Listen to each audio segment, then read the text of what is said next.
తమ తోటి సచివాలయ ఉద్యోగి విధి నిర్వహణలో గుండెపోటుతో మృతి చెందడంతో శ్రీకాకుళంలోని సచివాలయ ఉద్యోగులు నిర్వహించారు.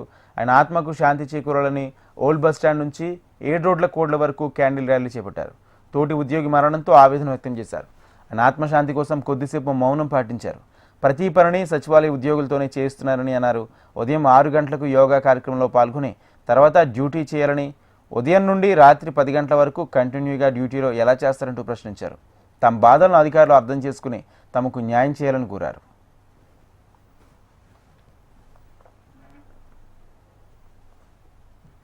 మా సహచర ఉద్యోగి అయినటువంటి శ్రీ పల్లి దాలినాయుడు గారు హఠన్మరణం గుండెపోటుతో జరగడం జరిగింది. అది ఉదయం 4 గంటలకు జరగడం, అదేవిధంగా ఉదయం 6 గంటలకల్లా మా ఎస్ఎంసీ స్టాఫ్ అందరికీ కూడా, జిఎస్డబ్ల్యూఎస్ అసోసియేషన్ స్టాఫ్ అందరికీ కూడా తెలియడంతో హుటాహుటిన రిమ్స్ రోడ్డుకు తరలించడంతో అక్కడికి వెళ్ళి అక్కడ ఉన్నటువంటి పరిస్థితుల దృష్ట్యా క్రిమేషన్ వరకు అందరూ ఉండి కార్యక్రమం పూర్తి చేయడం జరిగింది. ఇలాంటి టైంలో ఇలాంటి చిన్న వయసులో ఆ అబ్బాయి అనేవాడు చనిపోవడం నిజంగా బాధాకరం. అబ్బాయి ఉన్నటువంటి పరిస్థితుల్లో అతను పోషణ పరంగా కానీ అన్నిటి పరంగా మేము సాయం చేయకపోయినా కానీ మా అసోసియేషన్ తరపు నుంచి మరింత బలాన్ని ధైర్యాన్ని చేకూరుస్తూ అలాగే సంఘీభావంగా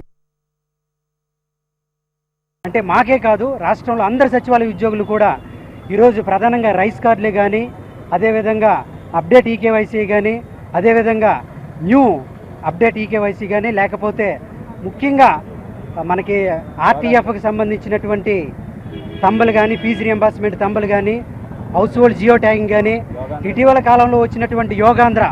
ఒకప్పుడు యోగా అంటే భారతదేశం ప్రపంచానికి ఇచ్చినటువంటి గిఫ్ట్గా భావించేవాళ్ళం. ఈరోజు యోగా పేరు చెప్తే సచివాలయ గుండెల్లో వెన్నులో వణుకు పడుతుంది, గుండెల్లో రైళ్లు పరిగెడుతున్నాయి. ఎందుకంటే ఉదయాన్నే 6 గంటలకు వచ్చి 8 గంటల వరకు యోగాసనాలు వేయడం అనేది మగవారికి కొంతవరకు అది యాక్సెప్ట్ చేయొచ్చు, కానీ లేడీస్ ముఖ్యంగా 1 సంవత్సరం 2 సంవత్సరాలు పాలిచ్చేటటువంటి తల్లులు ఉన్నారు. వాళ్ళు ఆ టైంలో ఉదయాన్నే వచ్చి ఆ ఆసనాలు వేయడం అనేది ఎంతవరకు సమంజసం అనేది